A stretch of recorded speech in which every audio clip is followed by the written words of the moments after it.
99% of women in America use birth control.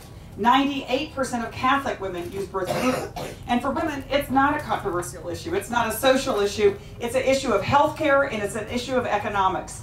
And so when this birth control coverage now goes into effect, it'll mean women in America can get birth control for no expensive copay, no expensive deductible, and for a lot of women here and a lot of women across the country, that means $600 more that you can put towards your education, towards groceries, towards rent, towards your schooling. And that is something to celebrate in America. There are folks in Congress who actually want to take away this benefit.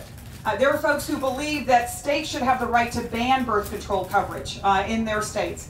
And there are folks who are running for president, like Mitt Romney, who have said they will, on their first day in office, he has pledged to reverse this decision and take away birth control coverage for every woman in America, and we can't let that happen. Thankfully, I was able to go to Planned Parenthood and get my prescription through them, and I'm really glad that I was able to do that. But the thing is, you shouldn't be afraid that you won't be able to receive certain health services from a school that you're paying tuition for.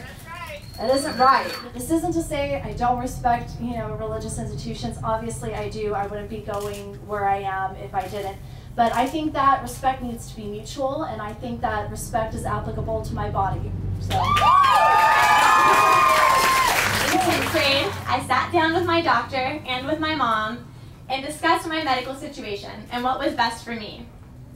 Fortunately, when my doctor recommended birth control, my mom was there to agree and offer support.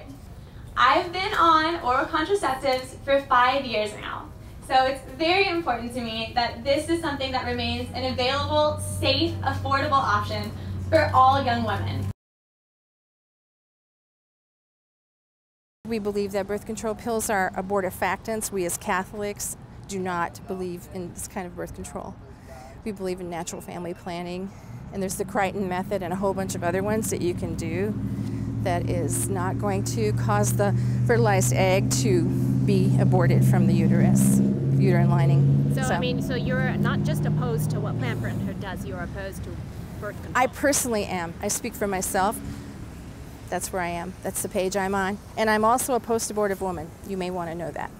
Is there anything that would ever convince you that, what Planned Parenthood does is, in a lot of ways, prevent abortion, prevent pregnancies, unwanted pregnancies? No, because they've done nothing.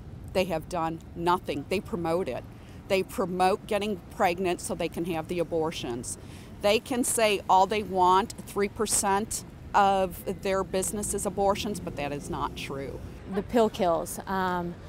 And just being out here today in support of women and to let them know that the pill is putting false hormones into their body, that it's hurting their body, that it's going to have great repercussions for them. In what way? When they're ready to bear children, a lot of women who are on the pill aren't able to because of the damage that it's done. And I really feel that by giving the pill to women or other forms of contraception, we're really saying men and women, you can have sex whenever you want, there's no consequences for it, and there really are, and both men and women need to be aware of that.